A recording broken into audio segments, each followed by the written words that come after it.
తెలంగాణ ప్రభుత్వం తెచ్చిన HILT పాలసీపై heat కొనసాగుతూనే ఉంది. ఈ వ్యవహారంపై అసెంబ్లీ వేదికగా స్పష్టతనిచ్చింది ప్రభుత్వం. అయినా తమకు అనుమానాలు మిగిలే ఉన్నాయంటున్నాయి విపక్షాలు.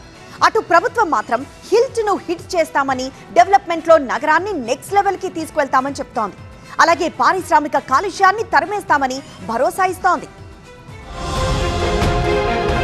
హైదరాబాద్ శివార్లలో గతంలో ఏర్పాటు చేసిన పారిశ్రామిక ఎస్టేట్లు, పార్కులు ఇప్పుడు నగరం విస్తరించడంతో మధ్యలోకి వచ్చాయి. దీంతో నగర ప్రజలు పర్యావరణ సమస్యతో పాటు అనేక ఇబ్బందులను ఎదుర్కొంటున్నారు. వీటిని పరిష్కరించేందుకు కాలుష్యకారక కంపెనీలను నగర శివారుకు తరలించి వాటి స్థానాల్లో మల్టీజోన్లు అభివృద్ధి చేయాలన్న ఉద్దేశంతో హైదరాబాద్ ఇండస్ట్రియల్ ల్యాండ్స్ ట్రాన్స్ఫర్మేషన్ పాలసీని తీసుకొచ్చింది ప్రభుత్వం.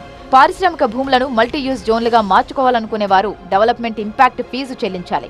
ఈ ఫీజుల ద్వారా వచ్చే ఆదాయాన్ని ప్రభుత్వం వినియోగించే విధానం కూడా రూపొందించింది. అయితే హిల్ట్ పాలసీ పేరుతో రాష్ట్ర ప్రభుత్వం రియల్ ఎస్టేట్ వ్యాపారం చేస్తోందని మండిపడుతోంది బీఆర్ఎస్ పార్టీ. ఇంతసేపు రియల్ ఎస్టేట్ దందా తప్ప ఇంకోటి లేదా? ఇల్టు భూములు ఎట్లా అమ్ముదాం, పల్టు భూములు ఎట్లా అమ్ముదాం, ఆ భూములు ఎట్లా దెబ్బ పెడదాం, ఇంత కమిషన్ కొడదాం, ఇది తప్ప రాష్ట్ర ప్రయోజనాలు, నీళ్లు, రైతులు, మనుషులు లేరా ప్రాజెక్టులు? హిల్ట్ పాలసీపై బీఆర్ఎస్ తో పాటు బీజేపీ కూడా పలు అనుమానాలను లేవనెత్తింది. దీంతో తాము తెచ్చిన పాలసీపై అసెంబ్లీ వేదికగా క్లారిటీ ఇచ్చింది తెలంగాణ ప్రభుత్వం. ఈ పాలసీ కేవలం ల్యాండ్ యూజ్ మార్పు కాదని, భవిష్యత్తు తరాల ఆరోగ్యానికి పునాది అని స్పష్టం చేశారు మంత్రి శ్రీధర్ బాబు. నగర నడిబొడ్డులో ఉన్న పరిశ్రమలు ఒక శాస్త్రీయ ప్రమాదమని, ఇండస్ట్రీ, రెసిడెన్షియల్ మిక్స్ ఆరోగ్యానికి ముప్పు అని చెప్పారు. ఇప్పుడు మేల్కోకపోతే హైదరాబాద్ కూడా ఢిల్లీలా మారుతుందని, పిల్లల భవిష్యత్తు కోసం హిల్ట్ అవసరమని చెప్పారు. రాష్ట్రానికి సంబంధించిన ప్రజానికం మంచినీరు, స్వచ్ఛమైన నీరు తాగాలని, స్వచ్ఛమైన గాలి పీల్వాలని, ఆరోగ్యకరంగా ఉండాలని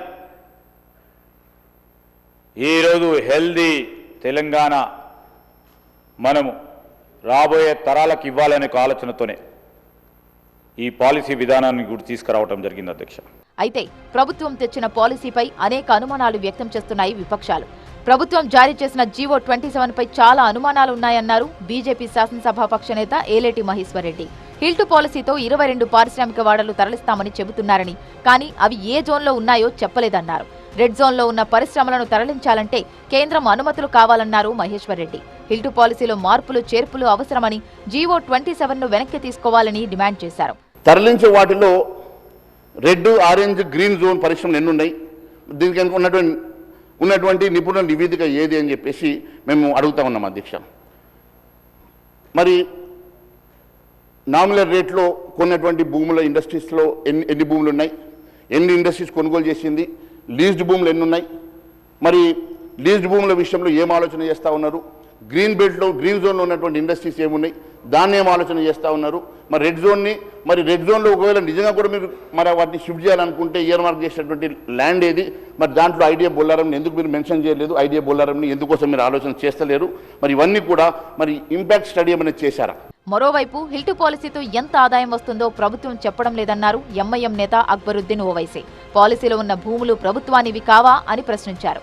ఫీజు 30% కాకుండా 50% పెడితే ప్రభుత్వానికి భారీ ఆదాయం వస్తుందని చెప్పారు. It is not mentioning whether this land has been allotted to them and made them the owner. This GO, this RTI thing says that still the government owns this land. I don't know if there is any GO which was issued later on. So that's the reason why I am seeking. అయితే విపక్షాలు లేవనెత్తిన అన్ని అనుమానాలకు clarity ఇస్తామంటోంది ప్రభుత్వం. అలాగే ఈ విధానంతో పాత పరిశ్రమల స్థానంలో కొత్త వాణిజ్య కేంద్రాలతో పాటు అపార్ట్మెంట్లు, టౌన్షిప్లు, హోటళ్లు, స్కూళ్లు, ఆసుపత్రులు, పార్కులు ఏర్పాటు చేయడానికి వీలుంటుందని చెబుతోంది.